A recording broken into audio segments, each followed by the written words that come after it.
Il est 5 heures du matin dans les bois d'Aussin. Pourtant, la vie anime déjà la forêt. Denis, Robert et ses deux fils, Rémi et Sébastien, sont venus aux aurores préparer les appâts pour la chasse à la Sur le palombe. glaneur, ça l'accroche vraiment. Quoi. On tire sur la ficelle depuis la cabane. Là, tu vois, ça appuie pas. Et le poids reprend le mou à chaque fois pour aller sur notre casier.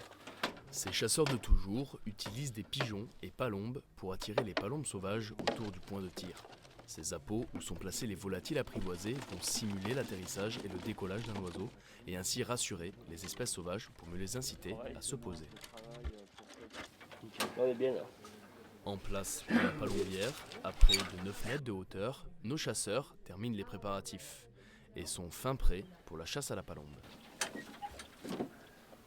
Une fois dans les hauteurs, la discrétion est de mise à l'affût du moindre mouvement.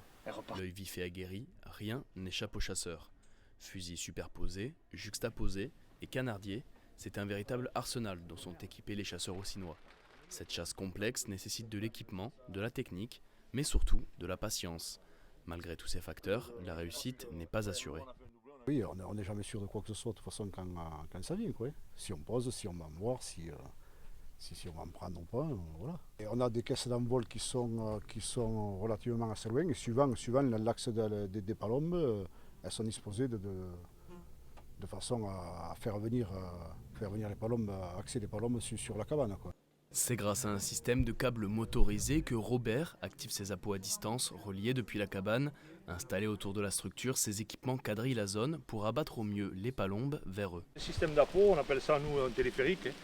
Donc ça nous permet de monter les appâts vivants en haut des arbres pour pouvoir faire poser les palombes.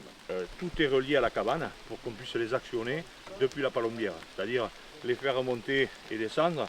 Voilà. Et là, je suis en train de descendre le chariot où est posée la palombe vivante. Cette palombière a vu défiler 3 générations de chasseurs.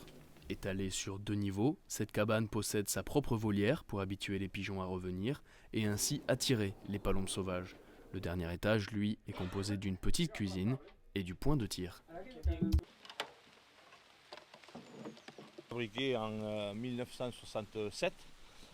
Moi j'ai commencé à y chasser à l'âge de 11 ans et on l'a récupéré au décès de mon père en 1997. Voilà. Donc depuis on chasse avec mon collègue et mes fils. Là, je chasse avec mes 2 fils depuis cette date-là. Après plusieurs heures à guetter le ciel à travers leurs jumelles, la palombe daigne montrer son nez. Bien qu'il soit bredouille, cela n'enlève rien à la convivialité du moment. Ouais, c'est une chasse traditionnelle. Après, comme on vient de le dire, on chasse en famille, esprit de convivialité, tout ça.